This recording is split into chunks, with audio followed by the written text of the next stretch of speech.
bersyukur buat pagi hari ini Tuhan. Mulut kami penuh dengan pujian di hadapan-Mu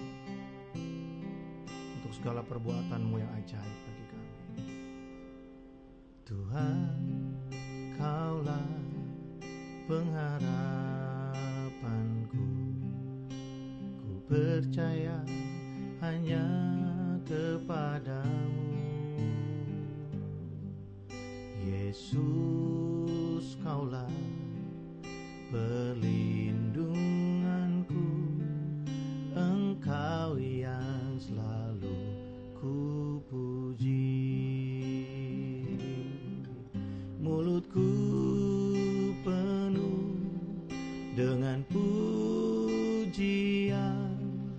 kepadamu ya Yesus Tuhan. Sepanjang hari ku beri penghormatan kepadamu ya Allahku. Terima kasih Tuhan. Kami bersyukur Tuhan. Tuhan, Kaulah pengharapanku. Ku percaya hanya kepadamu. Yesus, Kaulah perlindunganku, Engkau yang selalu ku puji. Tuhan, Kaulah pengharapanku. Ku percaya hanya kepadamu. Yesus, Kaulah perlindunganku, Engkau yang selalu ku puji. Mulutku penuh dengan pujian kepadamu ya Yesus Tuhan.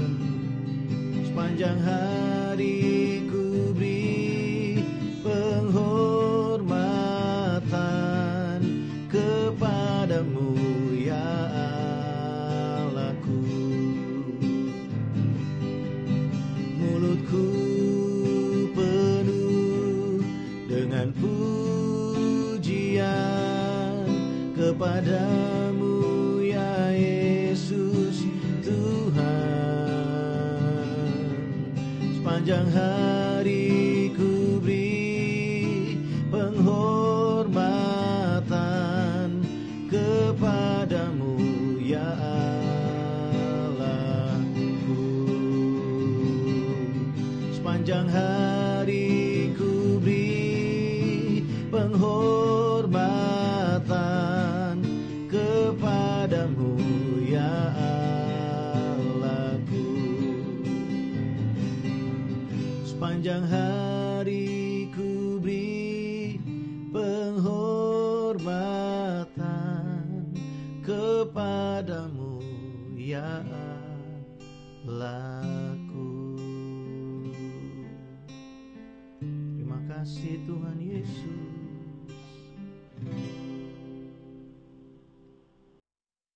Shalom warga kerajaan, selamat pagi. Puji nama Tuhan, kita berjumpa dalam breakfast di hari Selasa ini.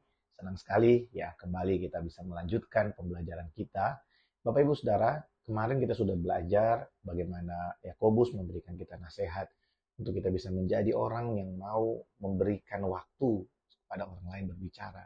Dan kita belajar menjadi pendengar-pendengar yang baik buat orang lain. Dan juga kita diajar untuk kita bisa menguasai diri dalam kemarahan. Saudara, di ayat yang ke-21, Yakobus melanjutkan dengan menulis seperti ini. Sebab itu, buanglah segala sesuatu yang kotor dan kejahatan yang begitu banyak itu, dan terimalah dengan lemah lembut firman yang tertanam di dalam hatimu yang berkuasa menyelamatkan jiwamu. Saudara perhatikan, dikatakan dan terimalah dengan lemah lembut firman yang tertanam di dalam hatimu. Jadi Yakobus tahu bahwa di dalam kita itu ada firman yang sudah tertanam dalam hati kita, yang dimeteraikan oleh Roh Kudus. Nah, firman yang ada di dalam hati kita itu tidak akan pernah berkarya dengan maksimal kalau kita menyimpan segala yang jahat di dalam hati kita. Saudara, begini, kita itu tanpa tidak sadar seringkali suka sekali menyimpan sampah di dalam hati kita. Ini perenungan yang ini ilustrasi yang sudah sangat lama sekali saya coba untuk lakukan dalam hidup saya. Saya belajar untuk gampang memaafkan orang lain atau mudah mengampuni orang lain. Karena saya percaya begini, perlakuan yang jahat yang dilakukan orang terhadap saya, perlakuan yang tidak baik yang diperbuat orang kepada saya, kalau saya simpan di dalam hati saya menyimpan kesalahan orang lain, maka saya sedang membuka celah supaya satu hari sampah yang ada di dalam hati saya itu bisa keluar dan tercium dari diri saya. Atau bahasa sederhananya begini, lama-lama saya akan jadi sama seperti orang yang saya benci. Nah, itu nyata terjadi, saudara. Kalau kita benci kepada seseorang karena mereka misalnya kita lihat kehidupan yang munafik, kita lihat kehidupannya yang tidak sesuai dengan apa yang mereka tampilkan di sosial media, kita lihat orang-orang yang kita kecewa, yang benci kepada orang yang suka berbohong, dan kita tidak mau melepaskan pengampunan buat mereka, maka satu hari nanti jangan heran kalau kita menemukan diri kita menjadi orang yang munafik, menjadi orang yang sulit untuk dipercaya. Kenapa? Karena di dalam diri kita ada yang belum beres. Kita tidak membuang sampah pada tempatnya. Kita perlu untuk membuang sampah-sampah yang kotor itu keluar dari diri kita. Lepaskan pengampunan buat orang lain. Lepaskan kasih buat orang, lepaskan pengampunan buat orang lain. Jangan ingat lagi kesalahan mereka. Kenapa? Karena kalau kita ingat kesalahan mereka, kita sedang buang sampah di tempat yang salah. Saudara, ketika kita belajar tentang hal ini, yang harus kita ingat selalu itu adalah perbuatan baik orang. Seringkali kita lihat, kita sering baca mungkin, ada peribahasa dari dunia yang berkata seperti ini. Jangan pernah lupa orang yang pernah mengecewakan atau menyakiti kamu. Saudara, Yesus mengajarkan kita untuk mengampuni dan melupakan. Dia tidak pernah mengingat-ingat kesalahan kita. Yesus tidak pernah mengungkit-ungkit kesalahan kita. Minggu lalu kita belajar bahwa Tuhan yang kita sembah itu, Dia memberi kepada kita dengan tidak membangkit-bangkit. Tuhan itu memberi kepada kita dengan tulus. Pengampunannya, kasihnya, cintanya buat kita, Dia berikan kepada kita dengan tidak membangkit-bangkit. Waktu kita menyimpan kesalahan orang lain, kita sedang membuka celah yang satu waktu nanti akan sangat gampang dipakai oleh setan untuk membuat kita menjadi sama dengan orang yang kita benci. Kita akan menjadi duplikasi mereka dalam hidup ini. Kalau saudara pernah dihianati, kemudian saudara kecewa luar biasa sama orang yang mengkhianati saudara, satu hari nanti jangan heran kalau kita menjadi orang yang gampang berkhianat. Kita susah pegang komitmen. Kenapa? Kenapa kita susah pegang komitmen? Ya, karena kita pernah kecewa dengan orang yang membuat kita terkhianati dan kita belum melepaskan pengampunan. Saudara, biarlah ini menjadi sesuatu yang baik buat kita. Mungkin hal ini yang menghalangi kita untuk kita bisa bertumbuh dalam pengenalan kita akan Tuhan. Kepahitan kita, kekecewaan kita kepada orang lain, itu membuat kita sulit untuk bisa mempelajari firman dengan sempurna, dengan baik. Kenapa?